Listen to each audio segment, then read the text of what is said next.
drive him there yourself, Frank, is what I'd be doing. Gallagher's working his way out of the door. That wasn't a foul, was it, on Richarlison? Well, Bolly not turning up to training today at Wolves because he wants to move to Forest. I'm like, what's going on? He got an F in art, and the art teacher was his uncle.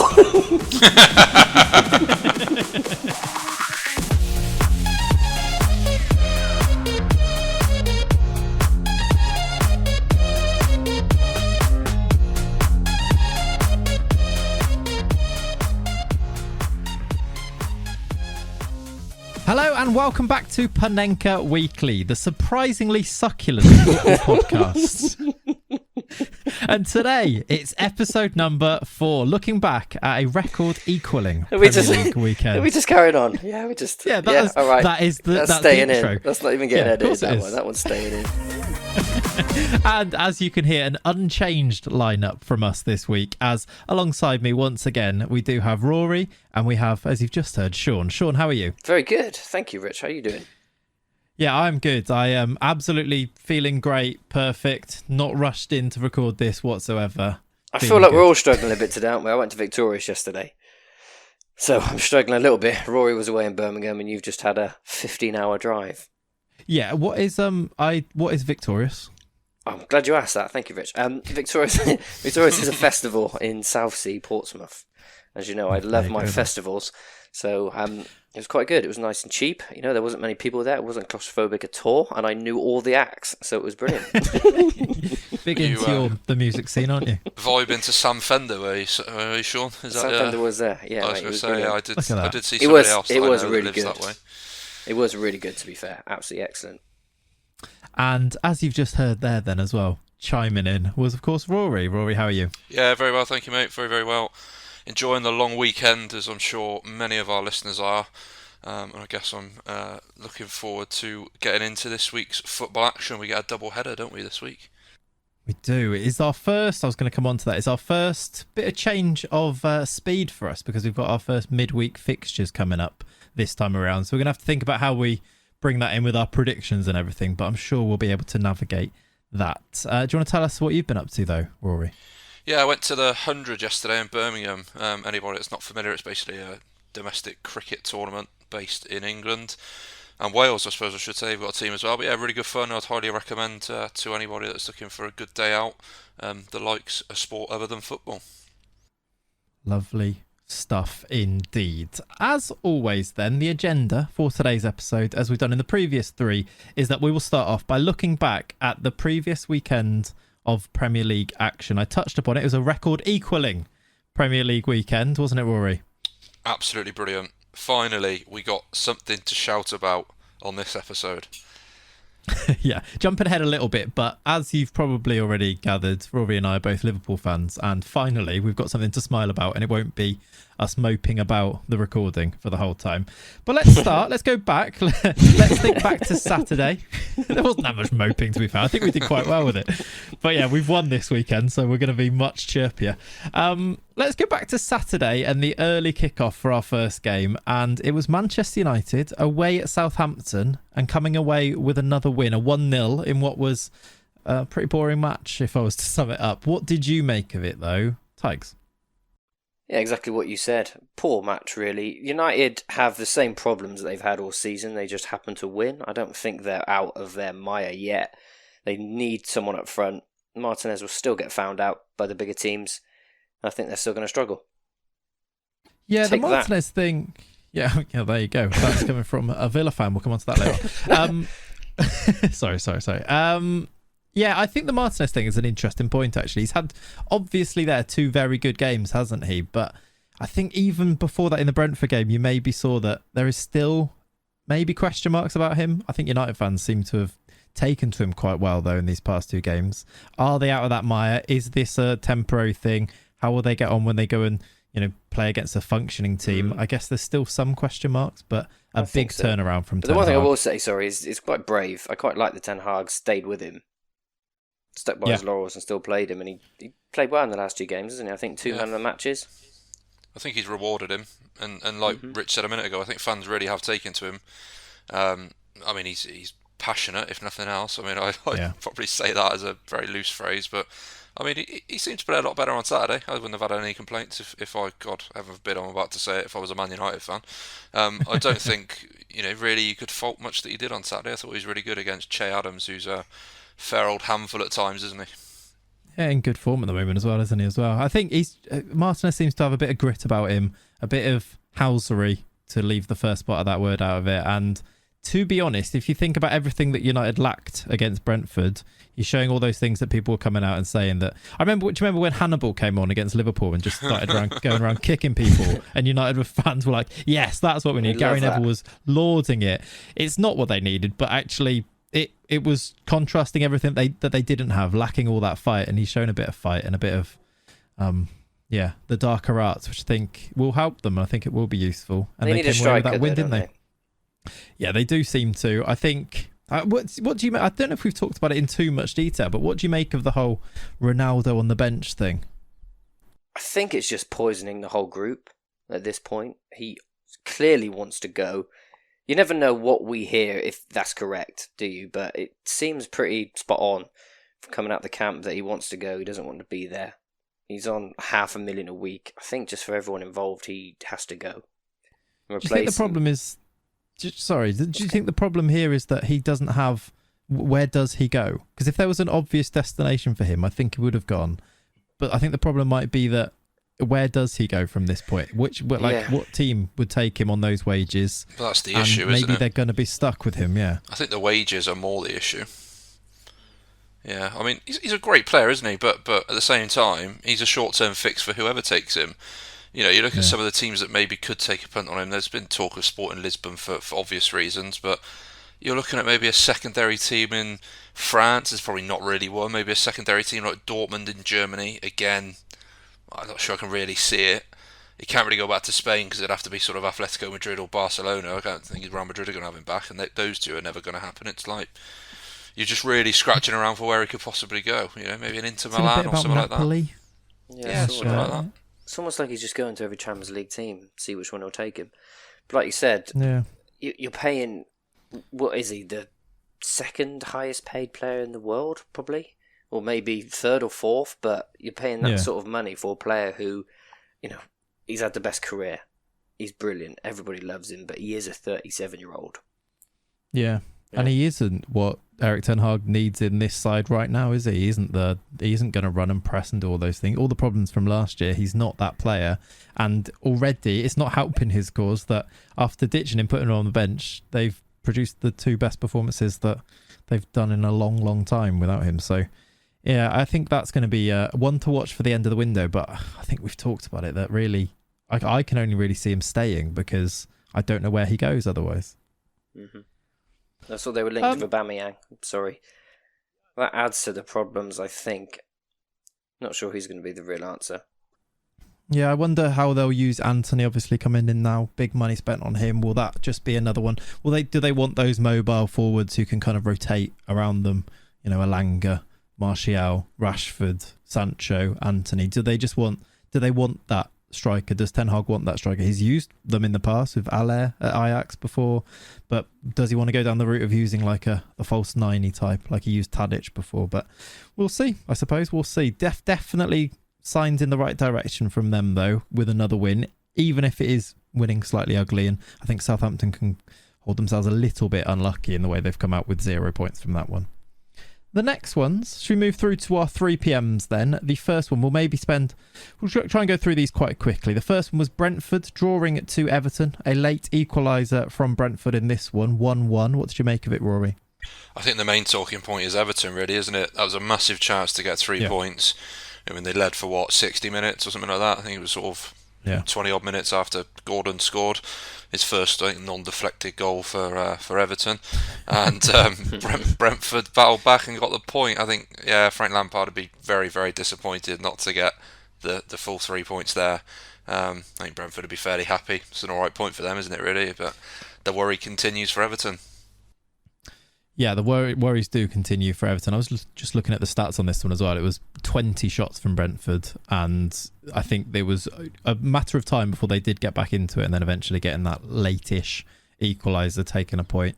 And I think they'll be the happier of the two coming away with a point. I think Everton will see it now as drop points because they needed those points. I read somewhere, rumour obviously, but if Chelsea were coming in and they offered De Broja and Gallagher. Yeah. Is Broja's name, the striker who was at Southampton last year? Armando Broja, yeah. And Gallagher for Gordon, plus like 30 million. I think that would be a brilliant deal. That would sort out a lot of their problems. Drive them there yourself, Frank. Like, get in the car, get down to Brentford, wherever they're going. What is it? Chelsea. Chelsea. I don't get it, because that's... Not Brentford. That's like a 60... yeah. Driving to the right place. Yeah. So what's that, a 50, 60 million pound deal, which gives them two players in positions that they're really lacking. A goal scorer, a focal point up front, and a creative centre mid. I mean, they get two young players there as well, don't they? You know, Bro and Gallagher are both young. I mean, we'll touch on the Chelsea game in a minute. I think Gallagher's working his way out of the door. I think he's a pretty stinkers, really. And I'm right on the Gallagher train. I think he's a brilliant player, but Agreed. Not a good start to his sort of full-time Chelsea career. No, absolutely not. And you say how good that deal is. What do they lose from it? Anthony Gordon. It's I know, it's strange, isn't it? Snap their hands off. People get so overexcited when someone comes through the ranks sometimes. Like, it doesn't matter. But I don't even think Everton fans are that excited. I think I look at it on social media and they're like, yes, take that. Like, yes, he's good and he's homegrown and all these things and he's quite exciting, but at the end of the day, he scored like 5 goals, and as Rory just said, they're all deflected.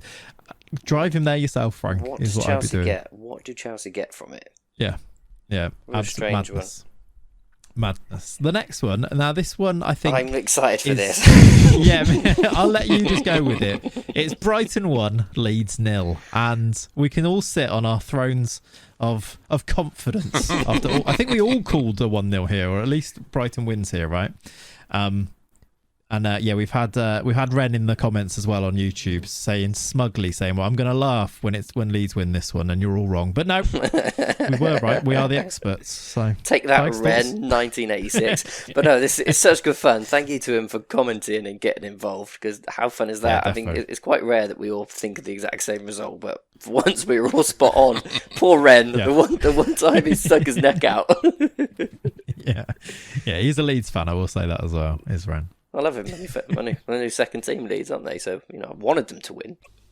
Or is that just Jesse Marsh, though? Just Jesse Marsh, If he went to Birmingham, I'd probably start supporting them. Big win, though, by Brighton. That is 10 points from their first 12. That's some going. And 9 of that are loss. And it's absolutely mad that somebody called them as the overachievers. I mean, I don't know who that was, but we should get him back on. Well, the thing is, this is exactly how I thought they'd do, so I couldn't call them overachievers. But did you see Everton picking up a point? Overachieving there. More than I thought, again. The Leeds goalie looked very good, didn't he? Meslier. No, I'm glad. I was hoping you would pronounce it before me. I did. I went 2 different pronunciations there as well in the same word. Yeah. Ambidextrous. Not sure that works. There we go then. Big win from Brighton. I don't think Leeds will be too upset with this. Going away to Brighton and losing. They've picked up points that maybe were bonus points against Chelsea. They still look pretty good. I think the fact they went toe-to-toe with Brighton here shows that they're going to be fine this season, and what Jesse Marsh is doing is a good job. And Brighton continue to march on, doing very well. Next game is... A shame. That was almost quite good, isn't it? Almost march on. Loved it. Leeds one. I'll have to save that one for next week. Oh, yeah, write that down. Alexa.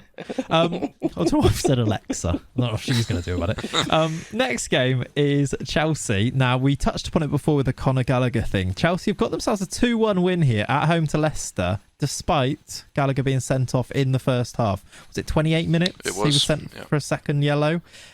2 goals from Sterling here, and Leicester, they are bad.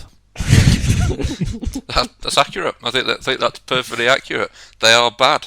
That is about as much as we can say.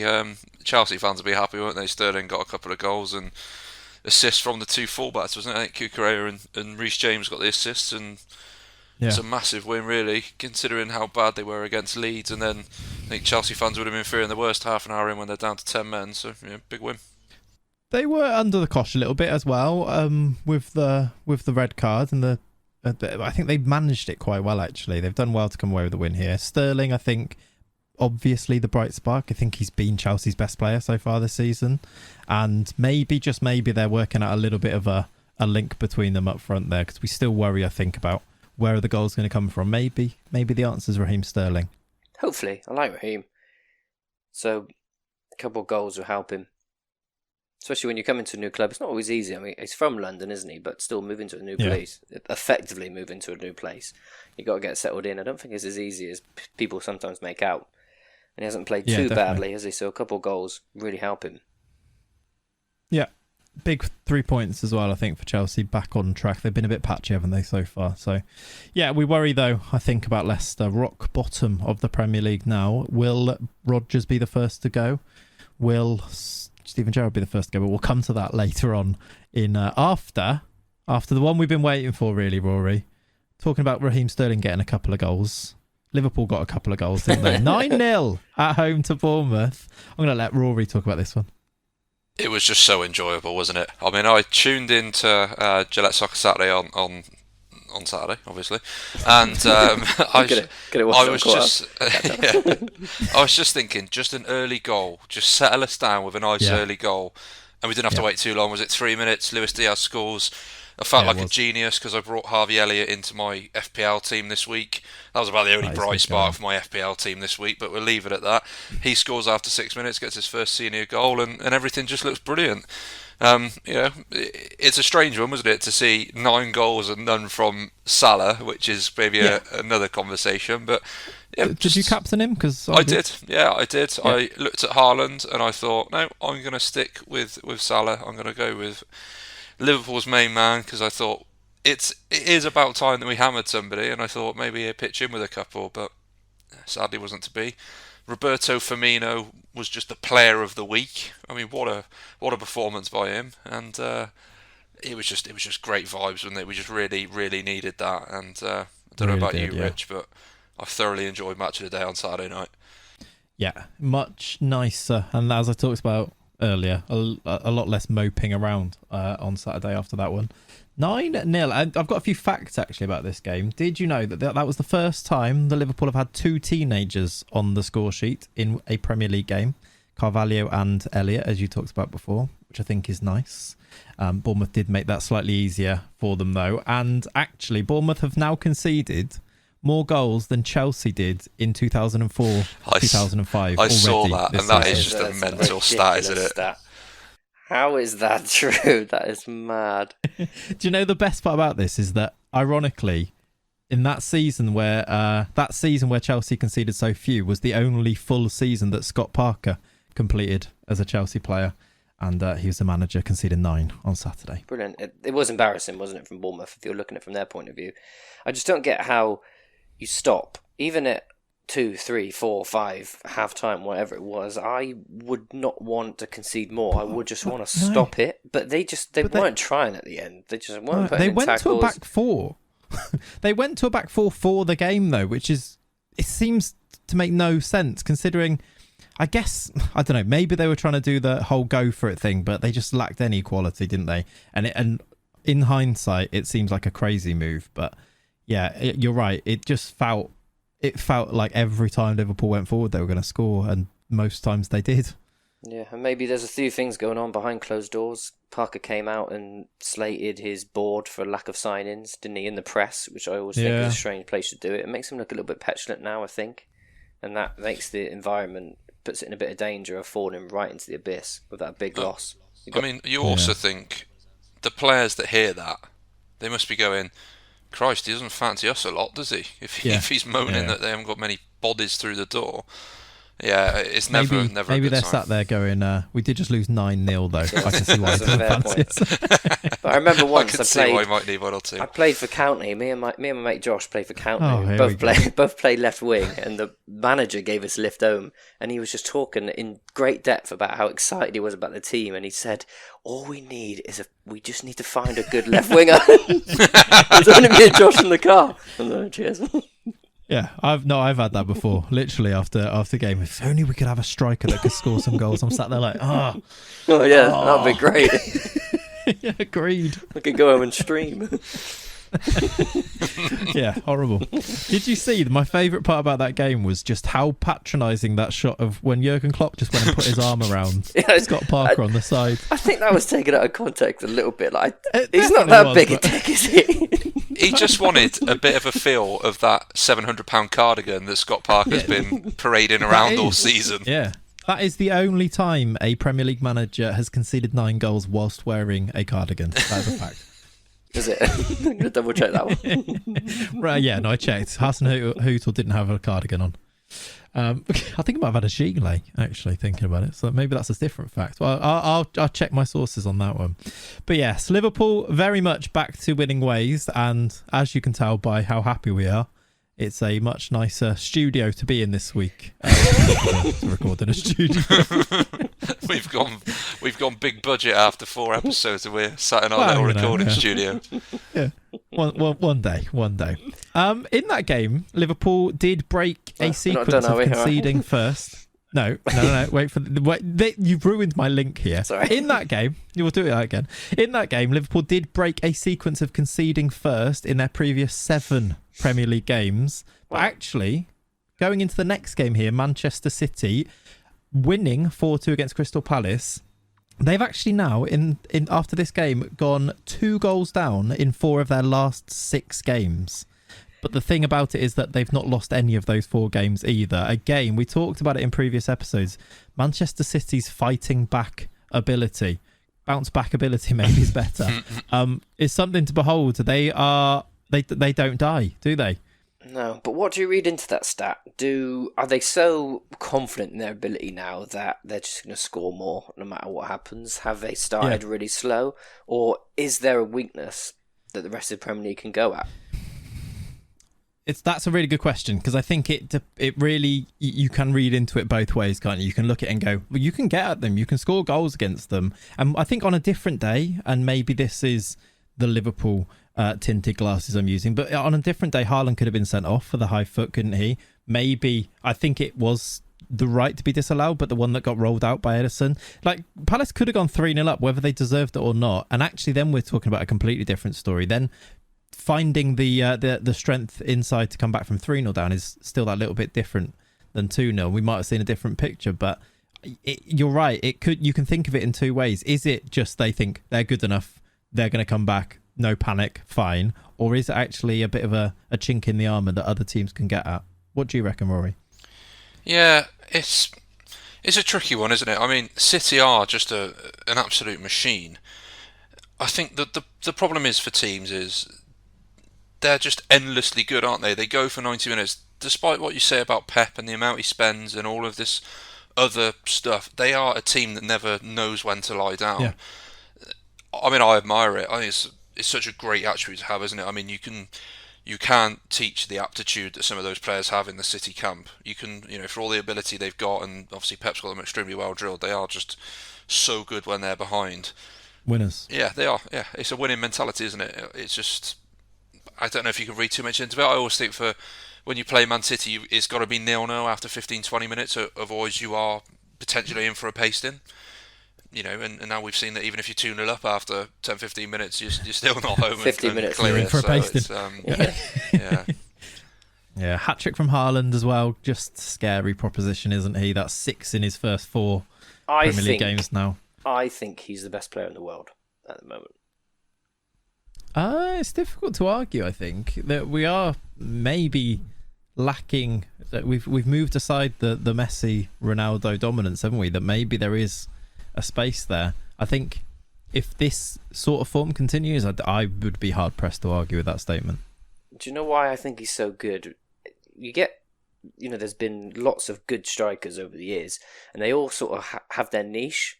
Some are poachers, some are just really fast, some are skillful, but he just scores so many different varied goals. Like, even in one game at the weekend, he scored a header, which, he got in between his 2 men. Brilliant. He scored a tap-in where you have to be in the right place at the right time. That is a skill that not every striker has. And then the pace and the acceleration for that final one, absolutely brilliant. Yeah, what can you do? How can you stop that? Exactly that. You look at that and you think, what can't he do? And there is nothing that he can't do. I think half a season of this, then I think you'd be very difficult to argue about him being the best in the world. I think he's put to bed all of those people saying he hasn't done it in the Premier League yet, though, has he? Yeah, 6-4. Yeah, frightening stuff indeed. Are we a farmers' league now? Are we the farmers? Yeah. Are we the farmers? I think that is a question that we might need to discuss in the comments down below. The question is, are we the farmers now that Haaland is doing what he's doing? Talking of winners, Arsenal are winners at the moment. They've won 4 from 4, and they've continued their winning run by beating Fulham at home in the 5:30 on Saturday. And it wasn't easy, this one. Fulham looked pretty good, but Arsenal, again, that winning mentality. They've got themselves another 3 points. Tags? A game of dreadful goals, wasn't it? Really. Yeah. I thought Odegaard was the best player on the park. He is absolutely brilliant. His touch, his control, his vision. He could go... Arsenal are a big team, don't get me wrong, but I feel like he could go anywhere. Well, he had the chance, didn't he? He was at Real Madrid. Yeah, just maybe a little bit too early. Like 14 or something ridiculous. Yeah, I feel like he's going to be a really good player for the future. And I've been quite harsh on Arsenal over the last couple of weeks, but this might have been the game that made me finally think that this Arsenal team is a bit different, just because it was so anti-Arsenal going behind. Yeah. They grew back into the game after they went behind, and they really earned their luck. They actually showed a bit of grit and that dogged mentality to go and get a win when they didn't play particularly well, which is, you're so right, it's very anti-Arsenal. It wasn't Arsenal-y, as a term that you coined before. No, it wasn't. Yeah, you might be right. I still, and maybe this is more in hope than expectation, but I still want to see them play a functioning team. Like, they've got City and Liverpool in October, and I wonder whether we're going to see where the real Arsenal are after those fixtures. Well, especially as these fixtures start coming thick and fast now. It gets really difficult for them now. The big test will be this Wednesday. They have United soon as well, don't they? They've got Villa Wednesday. For the that is... no, yeah, I didn't even look at that one. So, they're looking forward to beating Liverpool's record of the weekend. Yeah, that is maybe a fair comment. So, another win though, top of the league, Arsenal. Yeah, really Can good. Arsenal win the title this year? No. Can they come top 4? They're putting themselves in a good position. That should still be the aim, I think. I think I agree, yeah. I think we all put them into our top 4 predictions, I think, in the end. I thought I put them at 5th, if you remember. I thought yeah. Chelsea were going to do it. And I still, when you look at those 5 teams, even United getting a little bit of form, I'm not confident. I could still see Chelsea going on a real good run. Still think Spurs will be closer to City, and Liverpool obviously be right up there. So they still got a lot to do. I hope they don't get overconfident with their admittedly brilliant start. Yeah, and it has been a brilliant start. Speaking of brilliant starts, Aston Villa have not had one. Another loss for Steven Gerrard as they lose at home. What was to it? A team I that didn't have were any signal. Previously Victorious. bottom. What was the score? 1-0 West Ham, brilliant. and first win for them, first points for them, I think, as well. And Villa are struggling. Keep going. Well, to sum this up, we lost to a team that just lost 9-0. So read into that what you will. Terrible start. Gerrard being booed is a horrible step in the wrong direction. Not many really managers come back from that, do they? I forgot you lost to Bournemouth on the other. Comfortably. Well, that could have been 9 as well. You were coming on here going, nah, they're a good team. They'll be all right this year.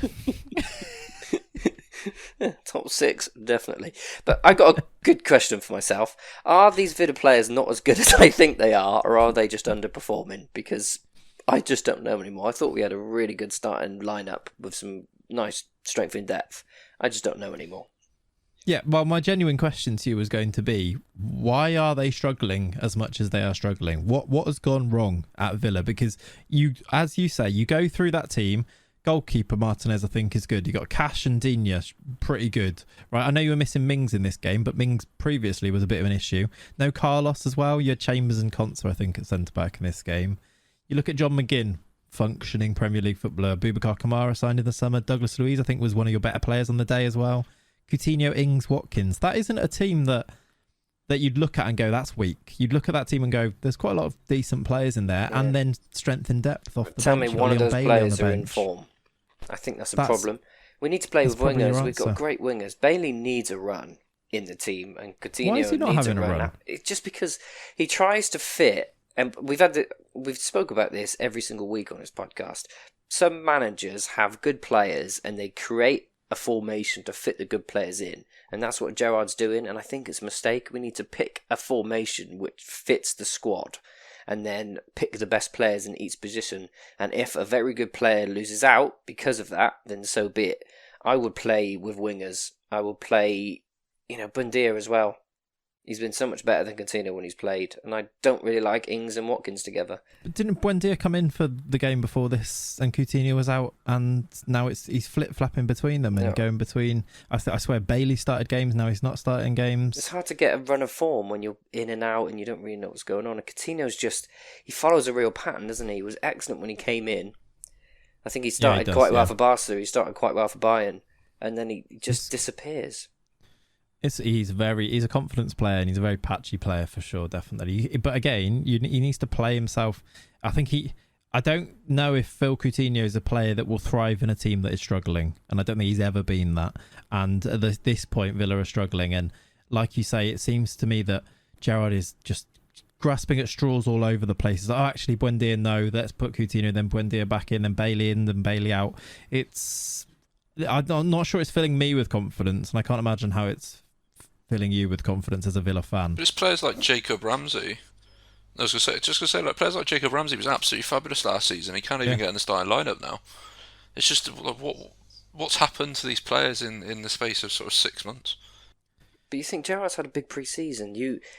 This is one of the biggest gripes I got with Thomas Tuchel as well. How do teams not know their best starting 11 and what formation you want to go with for the season? You've had plenty of time, plenty of games in pre-season to work this out. Is that, I know they've had games in pre-season, but is that the shorter pre-season coming to effect? Are we seeing teams not settled as they start I don't the league think this so. year? I don't think so, because especially Gerrard, when he came in, I know we weren't safe at that point, but he had a good start, and we were pretty comfortable for the last sort of 3-4 months of the season. So he's kind of had 6 months to pick his team. We haven't bought we did our business quite early, and the players that we have bought are not in and around the team at the moment. So he's had plenty of time to work out what formation and what players go where, and it seems like every week at the moment it looks like it's his first game at the club, and he's working things out. How long are you going to be doing that? Yeah, it's not great. And then you've got Arsenal midweek, right? Yeah, I mean, it could go one of two ways, couldn't it? Either we really get a result that no one thinks is going to happen and it kickstart our season, or we do get drummed. How many more games does Gerrard have in him? Say you lose that Arsenal game, how many more? I don't know, because have you seen the teams below Villa? That's what's quite worrying. Without being disrespectful, sometimes the teams at the bottom of the Premier League have been pretty poor, and you think, well, they're pretty poor, but the teams below us are better than us. Well, the games that you've lost, you've played 4 now. You've lost to Bournemouth, you've lost to Palace, and you've lost to West Ham. Good if you look at the table, Palace 12th, West Ham 16th, Bournemouth 17th. They're the teams who are struggling as well at this point, that's probably for me the thing that is most worrying. And the weirdest thing out of it is that, like, well, not even the weirdest thing, the team that you've beaten out of those 4 is Everton, another of those struggling teams. Villa haven't played one of the teams that have started well this year. So are we going to see the real Villa against Arsenal now, or are we going to see Villa turn it on a little bit in a game? Because they kind of need to, don't they? We'll play well. This is our MO. We'll play really well against Arsenal, and we'll still lose. But I bet you we come onto this podcast next week and talk about how good Villa were. It was a shame they didn't win. We do it all the time against the good teams. But Leicester and Wolves, you wouldn't be surprised if they both ended up top half. Wolves look really good. Leicester, they could fold, couldn't they? But the chances are they're going to be quite good. So they're going to start picking up points. And the teams who we thought were going to be below Villa are just playing so well at the moment. Fulham, Leeds. You kind of run out of them, don't you? I know. Yeah. Like how good did Brentford look? Yeah. Against United, how are we going to come above a team like that if they show that consistency? So for the first time, I think Villa are really at risk of going down. Well, who would you say now, based off, I know it's a very small sample size, but we've played 4 games here. Which teams would you say are most likely to go down now that we know a little bit more about the season? You'd look at Bournemouth, right? You'd look at Everton. You'd look at Bournemouth, Villa. Everton. I still think Forest. Sorry, yeah. So if I'm thinking of teams, if I'm clutching at straws that can come below Villa, I'm hoping that Forest don't gel. They could struggle, but they've also looked not too bad. Everton, again, at the end of the season last year, they really poured it out of the bag. They had some great results. They've got some good wins in them. Bournemouth, you think, are the bankers to end at bottom. Yeah. We just need to... I hated being in the Championship so much, and we were so bad for so many years. I have no interest in worrying about coming top 10 or pushing for Europe still. I just want to stay up. I don't want to go into. I don't want to fall into that relegation battle. That's all I really want. I don't ask for much. You'd imagine the board won't be too far off that right at this minute as well. And I wonder if that forces their hand. If things don't pick up, if that forces their hand with a Gerrard decision. We've spent so much money, and he has. It won't be long before it'll be a year that he's been here. Yeah. Thing is, as bad as it sounds, you don't want to be too late to pull the trigger because a team like Everton or Leicester might go first. And they'll be attracting the similar managers that probably Villa will be. They're not too different sort of. Everton and Leicester have maybe had a bit more recent success in terms of being a little bit higher up the league, but you wouldn't be looking at the pool of managers that those two teams would be wanting and thinking that's probably the same people that Villa would want. And you don't want to almost lose out on the maybe target that you'd have. You think maybe Rodgers is the one. You think he might walk. And then if he's on the market, he might think Villa's a nice little project, a lot of money, brilliant ground, well established. I'd be thinking about that if I was Villa, I'd be thinking about that. That would be a really good fit, but like Rory said, if other owners are ambitious enough, he could, Everton would love him. Yeah, just had a break. Who was it before? He was at Celtic, wasn't he, before? Yeah. Rodgers, Yeah. Again, Celtic manager Ange Postecoglou as well. They've just won 9-0 as well. I wonder how long it'll be till a Premier League team takes a punt on him. And I wonder if it'll be one of those teams we sort of mentioned there as an aside. Next game, 2 more games of our weekend to have a look at then. It is Wolves and Newcastle. At Wolves this one, 1-1. Wolves took the lead through a Neves goal, and then it was a pretty late on Saint-Maximin equaliser on the volley. A nice finish from him. I think Wolves looked pretty good. I think Newcastle looked pretty good. They were missing Guimaraes in this game. They didn't have clearance to play Isak. I think we talked about how good Newcastle have been. I think Wolves will take some positives. Probably feeling a little bit unlucky not to take all 3 points because of the late equaliser, but Newcastle probably deserved it. Tigers? Just a great ending, wasn't it? Saint-Maximin, what a goal he made. Sent his fans absolutely ballistic with that. Those are the things that dreams are made of. Last minute. Such a hard goal to score. Yeah, the technique on it was serious, wasn't it? Yeah, brilliant. Well, any thoughts on this game, Rory? Yeah, I thought it was a great point by Newcastle in the end, and Wolves again. It's just that lack of cutting edge. Really, it didn't seem like there was too much difference, even though Guedes was in from the start and Jimenez was back. They're still relying on sort of central midfielders to get goals. It's a little bit of a worrying time for them. I wonder if we're struggling with Jimenez a little bit at the moment. I don't think he's quite found his form, and he is the only striker, the only man for Wolves at the minute. He needs to find a bit more, I think. He did get the ball and a goal, didn't he? But VAR, I don't think he had the best of games apart from that. I was going to say, what about you two? What did you think about the share challenge that kind of got reviewed for the potential red? I mean, I watched it. I thought it was a yellow myself, but I heard Neves after the game was kind of kicking off, saying it was a definite red from his perspective. Yeah, I don't know. I didn't think it was a red. I thought it was a yellow to start with when I saw it. I mean, yeah, because Neves was saying he almost broke his leg and everything, didn't he? I didn't think that at the time. I thought yellow. But it was a long review. Like they seemed to watch the replay about 30 times before coming to the decision that actually the ref was probably right. Yeah, I thought it was a fine decision at the time, similar to that one last week. As soon as it happened, I thought it was yellow. I also, to be fair, I'd also I watched the highlights of this and I'd read a lot about it, so I sort of read a lot of opinion. So maybe my mind was already sort of swayed. That is tough on those. I know what was happening. I know what it was going to look like. So I didn't have that. Didn't see it live. It's one of those that it is tough to review that as well, and I think refs kind of have to go with their initial thoughts on it, which I guess is a tough thing to decide on, because my initial thoughts was, yeah, okay, that's a yellow, and then you watch it in these slow-mo replays, and you go, oh, actually, oof. So yeah, it is on the slow-mo when you see the worst bend of his ankle because it's in such slow motion. I think that maybe the direction of where his foot goes, it's downwards, isn't it? He starts high and then it's a downwards action. If it goes the other way and he's like reaching upwards, I think he goes. But yeah, I think just about a yellow, but maybe an orange. Yellow and a half. Yeah, exactly. Next and final game then. Lots of talking points in this one actually as well. It was Forest at home to Spurs. Spurs, Harry Kane scoring twice. I think he's gone joint third now in the all-time Premier League goal scoring charts, with 2 in this one and missing a penalty. 3 points at Forest, a good 3 points from Spurs, but Forest looked lively. Rory? Yeah, I thought probably Kane's biggest overriding thought would be he'd be annoyed he didn't get the hat trick, won't he, after missing the penalty. But yeah, good win for Tottenham. Like you said, I thought Forest looks okay.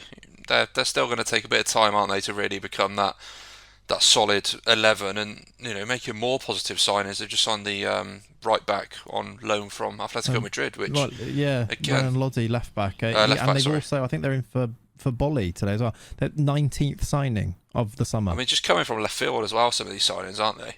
Players that you're just like, how on earth have they convinced him that Nottingham Forest is the project they want to be a part of? Apparently, Bolly not turning up to training today at Wolves because he wants to move to Forest. I'm like, what's going on? I know, what is going on? He's just paying all these players loads of money. It could be really dangerous in the long run, this. If they go down next year. Yeah, no, definitely. But I also, they don't know each other's names. I mean, the players they brought off the bench, there was about £40 million worth of players coming off the bench. Just insane. It's hard to keep up, isn't it, a little bit? And Barkley, free agent, he'll be there by tomorrow. He'll be there soon. He's probably already he's parked outside waiting. He's like, surely my only worry for Forest, and I know we'll speak probably a little bit more about this in a minute, the discipline was quite poor from Forest. I think they had about 6 yellows. They're still kind of playing that championship mentality at times, aren't they? Where we're just kind of hack a little foul here and there, and they're making the games very bitty at times, aren't they? But I thought they looked okay, and Tottenham, massive win for them, really. I mean, big win from them. We've got to touch upon the just following on from your point then, Rory. Even they might have been a big gung ho, but that wasn't a foul, was it, on Richarlison? He's gone down very easy there, hasn't he? I mean, he's got a reputation. I think it was a foul, but what did you make of the keepy uppies, the showboating? It's just fun all round, really. No, it was fun all round. He's a bit of a hated player. If Salah did that, or Diaz, people would love it. But it's just a bit of fun. Football's meant to be fun. He was having fun, and then he got clattered for it.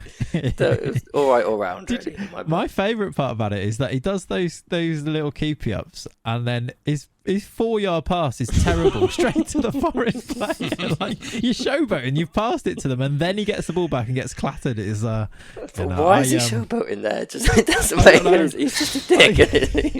He really is. He's trying to show Conte that he's in from the start. He's like, this is what you'd be getting if you were starting me over Son every week. Yeah. I wondered how Conte was going to react to it. I didn't know if he'd actually be like all right with it or not, but he seemed to be in the post-match interviews. He seemed to be fine. He was like, he was more worried that the Forest players, were getting upset with it. He's like, I don't know why. But he probably should be in from the start as well. Again, Son struggled in this game. Richarlison comes on. That cross for Kane for the second goal is delightful. And he made a difference. He came on, rolled around, got hit in the balls, I think, to start with, and then rolled around for 20 minutes, and then did that at the end. He writes himself into the headlines either way, doesn't he? He came on the 74th minute. There's so much to talk about with this game. I mean, it is, he's a good character for the Premier League. Even when players are hated or when they're loved, I think it's a good thing for the Premier League. It gets people talking. Yeah. Yeah. I read a great interview. Someone asked him what he would be doing if he wasn't a footballer, and he said he wasn't very good at school. To put it in perspective, he got an F in art, and the art teacher was his uncle. That's a great quote. That is very good and very apt indeed. Shall we move through? That is our thoughts on the weekends. Any overriding thoughts about the Premier League that you wanted to add before we move on, chaps? Yeah, my two overachievers are flying. That was my takeaway point. 12 and 10 points respectively. We're happy with that. Yeah, awesome shout. I think there's a lot of good teams. A lot of teams are just going for it this year. And being rewarded Everton for flying. They're flying on 2 points. That is overachieving, I think, for me. So, 18th and above, that's an overachievement for Everton, so you might be right. They are 18th, yeah. All right, let's look forward. And as we talked about earlier, then actually we are looking forward, but not looking as far forward into the future, because we do have some midweek fixtures. We're going to touch upon these, and then we will go to next weekends as well, because obviously both of those sets of fixtures will be played before our next episode. So let's start with tomorrow night as we record this, which is Tuesday evening as you're listening to this. We've got Fulham versus Brighton in the first game. We also have on Tuesday night Palace versus Brentford. Fulham Brighton to start with. Both teams I think being impressive in the first few fixtures of this season.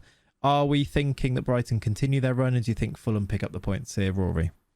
Yeah, I think it's going to be a really close game. I think both teams will probably be happy with a point. I think that'd be okay for both teams, and I think it might be a score draw 1-1 perhaps. Tags? Oh, these are tough ones again. I think Brighton will get the win. I think this is their sort of game, just because hopefully Fulham come out of them a little bit. Hopefully Fulham have got enough confidence from the start of the season that they try and play. And I think Brighton will edge them in a good game. I wonder how this for me is going to be really interesting. I'm quite big. I like watching the how managers are managing the fitness of their players and when they rotate. And I think this midweek set of fixtures are going to be quite interesting for that. I wonder which managers are going to go big on the rotation early, because basically from this point we're going to have midweek fixtures, especially those teams in Europe who just now play Saturday, Wednesday or there or thereabouts until the World Cup now. I wonder how that's going to affect teams like Fulham or your Brightons who don't have the deepest squads, and maybe we'll see some weird results here.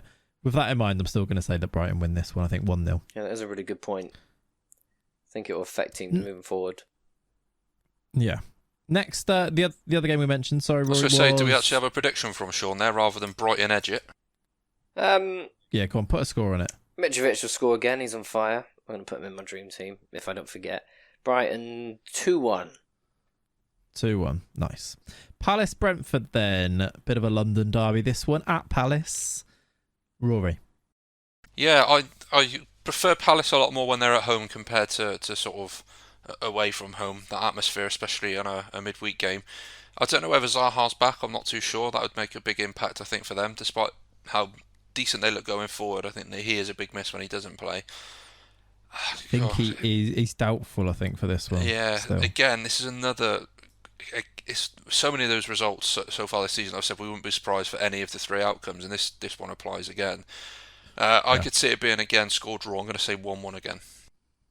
1-1, Tigers? I think Palace are going to win this, but I am really excited for it. But you just feel like they're both going to go again. They're both going to go for it. Palace. Some of the players are stepping up in Zaha's absence. I know Zaha's their best player, but they look good at the weekend. So I'm looking forward to this. Palace 3-1. Palace 3-1. I'm going to agree that Palace will edge it, I think, being at home. Despite Brentford looking still pretty good, I think, so far this season. I'm going to say 1-0 Palace. That takes us through to a couple more on Tuesday night, which Southampton-Chelsea is one of them. Southampton-Chelsea at St Mary's. Tigers? Chelsea, quite easy win this one for me. Rory? Yeah, I think Chelsea will win this one as well. I'm going to say 3-1 Chelsea. Yeah, I don't think Southampton will score 3-0, I think. 3-0. I was fairly impressed with Southampton against United. I think I'm going to put it out there on this one. I'm going to say 1-1. Take a punt. Leeds Everton, Also Tuesday evening, 8 o'clock kickoff at Leeds. Everton struggling. Leeds probably the form team out of the two of them, despite losing at the weekend. Rory. Yeah, I think Leeds will get back to winning ways here. I'm going to go for 2-0 to Leeds. 2-0 to Leeds, Tykes? Yeah, I was thinking the exact same thing. Leeds 2-0. Well, do you know what? For Ren, this is. I'm going to say 2-0 Leeds. Up the Get Ren, involved. 1986. That takes us through to Wednesday, where there are we've got a full set of midweek fixtures. We also have then on Wednesday City at home to Forest. Are we worried about Forest for this one, Rory? Yeah, this could be a potential pasting, couldn't it, if City really get their act together again like they did on Saturday, second half. I am going to say this will be 3-0 to City. 3-0 City, Tykes? I think they'll rotate, to be honest. And I was don't gonna think say, it'll Pep be roulette as... here. Yeah, I don't think it'll be as... I don't think it'll be a pasting because they will rotate and it'll just take a while for them to get into the game, but still quite easy, 2-0. I think Forest will rotate as well. We'll have a completely new set of 11. People we've never New met manager, before. new owner, Yeah. new fans. And I'm going to say 4-0 City. Because the Forest players won't know each other's name. Yeah. We also have Arsenal. This one's a good one, Tigers. Arsenal at home to Villa. Right, obviously, how many? Rich didn't mention it, but we're gonna make this. We're gonna go into this one in great detail for the next 15, 20, 30 minutes. Where do you even start with this? Heart or head? Arsenal are gonna absolutely batter us. Now, Villa we'll pull up a good account for ourselves. We always do, but Arsenal will be too much. Probably 3-1. It will go 1-0 Villa, and then it will go 1-1. Sort of 65 minutes, 2-1 quite quickly, and then they'll score in the 90th minute. Proper collapse in the last 25 minutes. That's what we do. Nice. It's what we do, Rory. I mean, eventually I'm going to have to say Arsenal don't win, but I don't think it will be against a poor Villa side. We're 4-4 at the moment. I'm going to say 2-0 to Arsenal. Thank you. 2-0 to Arsenal. I think don't. Thank What you. do mean? I just was waiting for you to say they're going to break the record. I just don't. No, I think Villa are going to surprise a few people here. I think they're going to come out and they've got a point to prove. I think they'll only lose 5-0. Yeah, just let it go. It was last season. We did our best. We were 2-0 up. We did our best. Let it go. I will never, ever celebrate another Villa tried. goal. Next game, also on the Wednesdays, Bournemouth at home to Wolves. Both teams that actually on the slide could do with the points here. At Bournemouth at home, is this their chance to pick up some points? Have Wolves been a bit unlucky not to have picked up more wins so far this year? What do you reckon, Tigers? I think Wolves have looked way better than their position shows them, and just without have too much, I think it will start to click for them. So quite comfortable, 2-0. 2-0, Rory? I mean, how has this one not made its way onto telly? No, I'll be streaming. Oh, excuse me. Legally. Yeah, I think this might be the time that Wolves get a win. I say 1-0 Wolves. 1-0 Wolves. I'm going to go 2-0 Wolves. And I think, the confident, clinical 2-0 Wolves. This is a nice, tasty midweek London derby, actually. West Ham at home to Spurs. That's on the Wednesday. I think this would be a fun game, this one. I feel like West Ham buoyed by a victory finally. Going into Spurs at home. This could be tasty. I reckon I'm going to go first. 3-2 to Spurs. What do you reckon, Tigers? I think this will be a draw. I think West Ham will bring out the housery. And Conte will bite and Kane will bite. And it'll be a draw, 1-1. Yep, Rory? 3-1 Spurs. 3-1 Spurs. Lovely. And the next one is Liverpool at home to Newcastle. 8 o'clock kickoff, this one. Newcastle coming to Anfield, being pretty good this season. Liverpool off the back of a 9-0 win.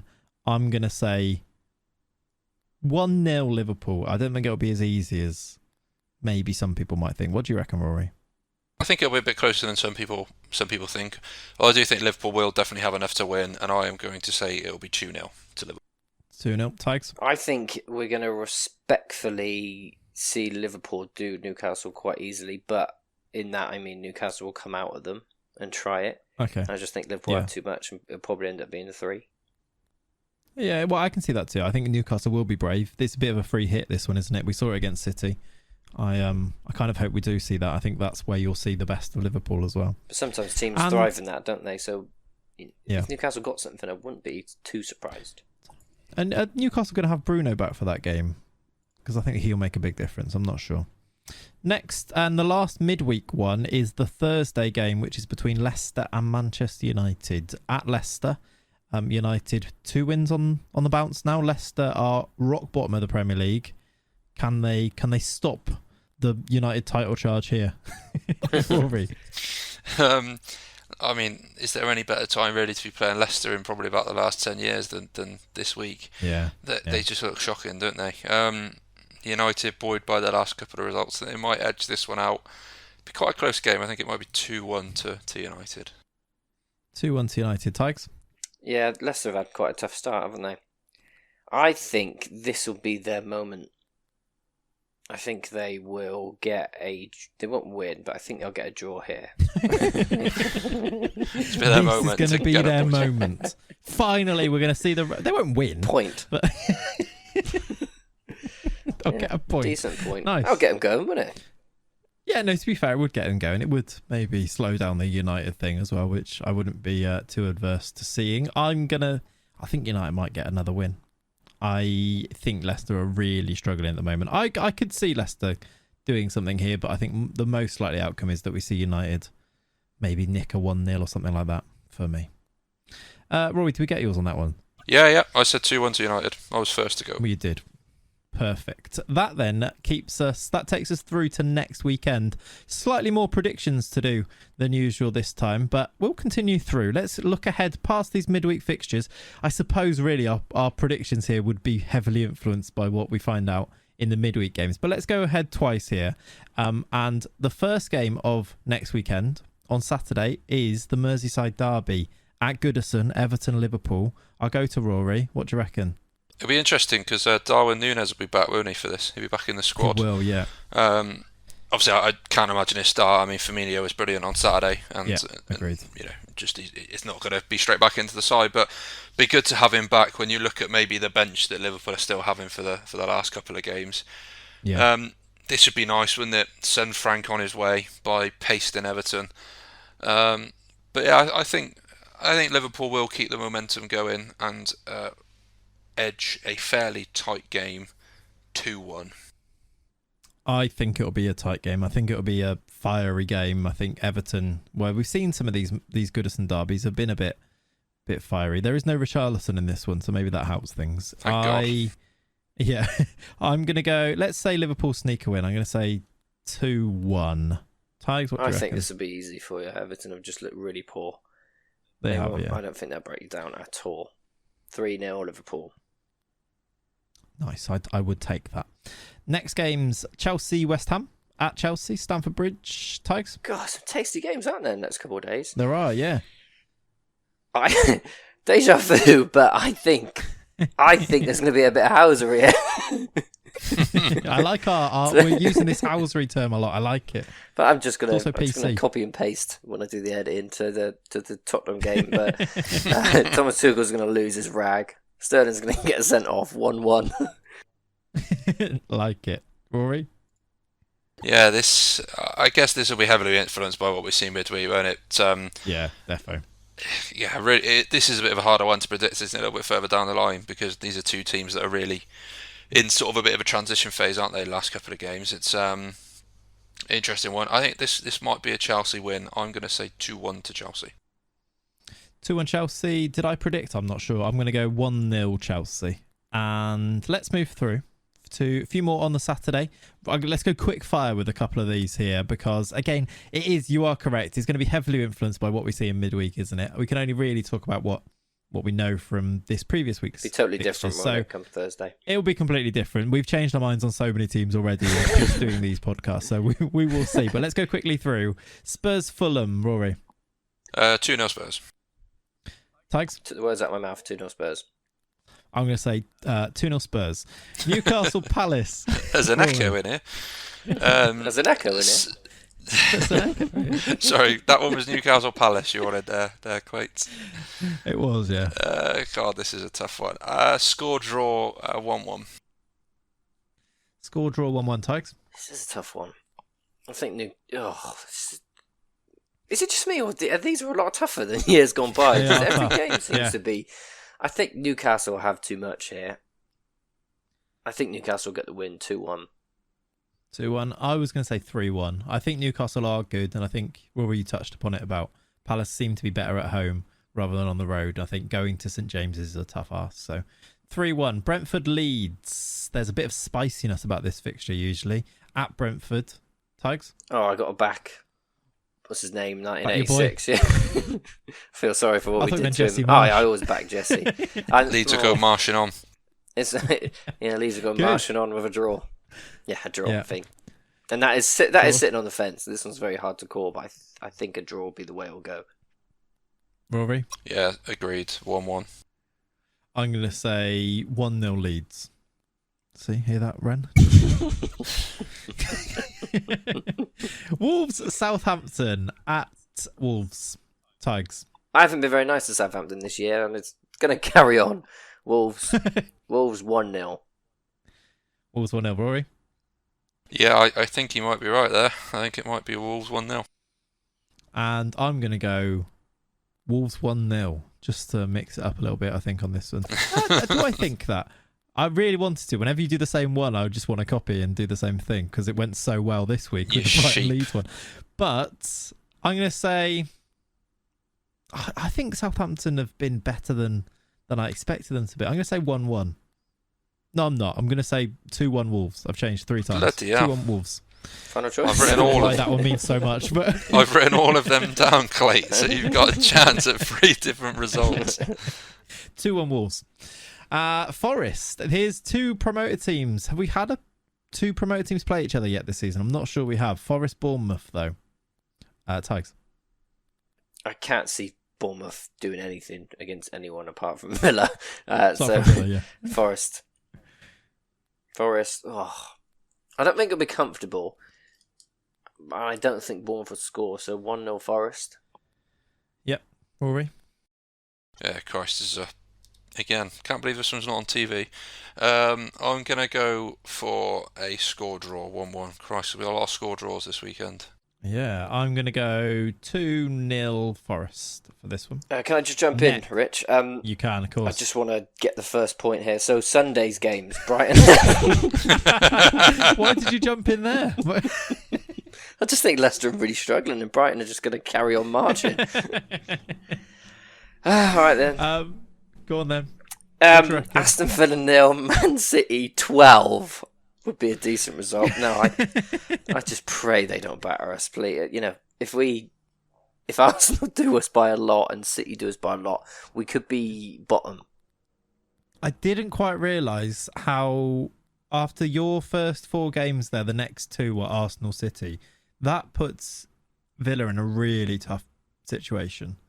Really tough position because you need to pick something up out of either of those 2 games, otherwise people are going to be pointing some fingers. Thank God they play Leicester and Southampton after that. Yeah, I think it'll be 3-0 City.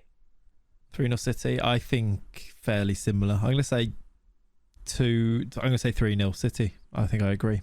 Rory. I feel like I have to go 3-0 City now. I was between 3 and 4. Yeah, could be 3 or 4. I say 3-0 as well. Okay. And say they've lost to Arsenal and to City here. Is Gerrard still in a job? If we get battered, it puts him more at risk. And I mean, 2 5-0s, for example. Because that in itself, because you can lose to the good teams in certain ways, it makes a big difference.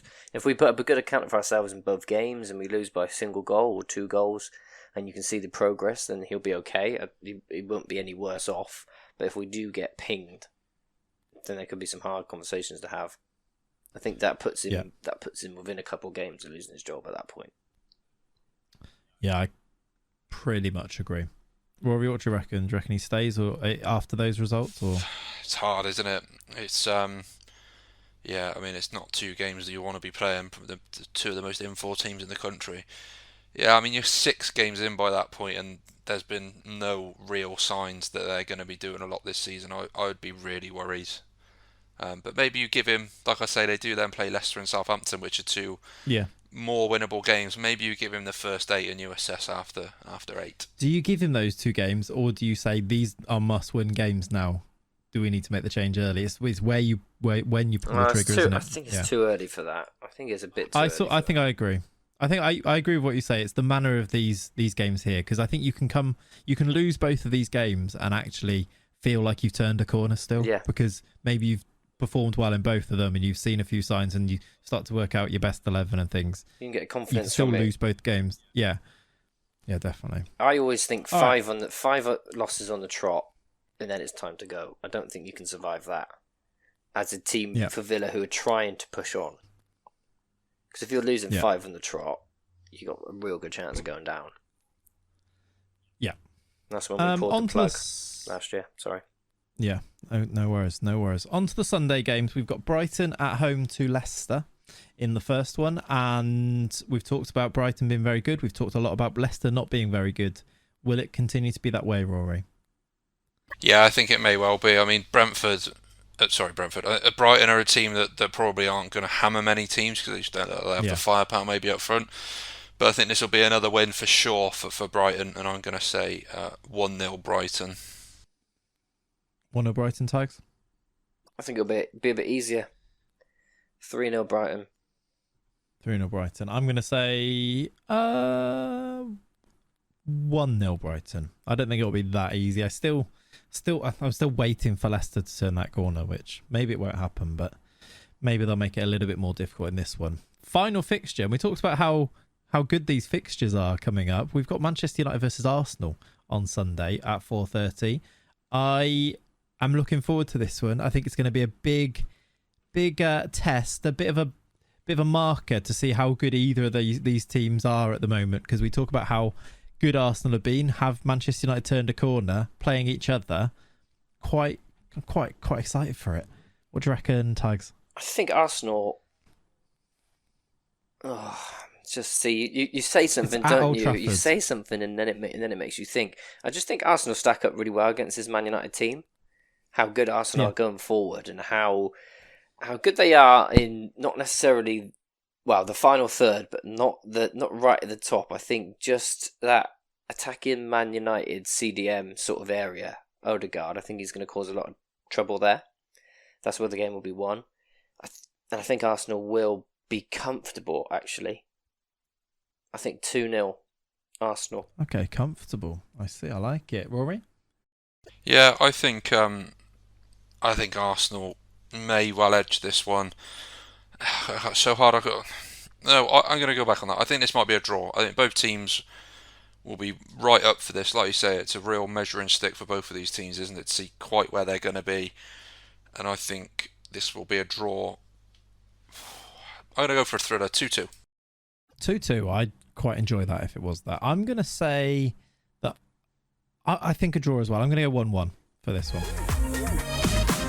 And I think that does just about round up our look forward to the future fixtures. We've of course got these midweek fixtures and then next weekends, which is, we've talked about it, a lot of exciting ones in there. I think next week's episode will have a lot to unpack. It might end up being a bumper episode, as this one might end up as well, with those extra fixtures to look ahead to. Lots to continue to talk about in the Premier League.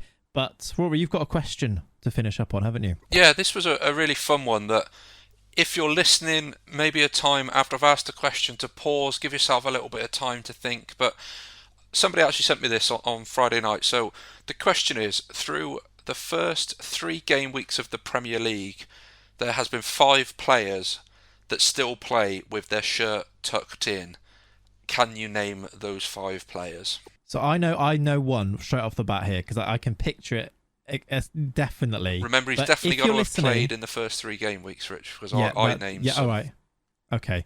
Well, if you want to play along, pause this now and see if you can get them, and then press play, and Rory will reveal them at the end of the episode. But can I go with one straight away? Of course. Rodri. It is. That was one of my guesses. Rodri is correct. He is the only Man City player, but that is one. Azpilicueta. Again, that's another one. We're 2 for 2 already. Great start. 2 for 2. Look at us go.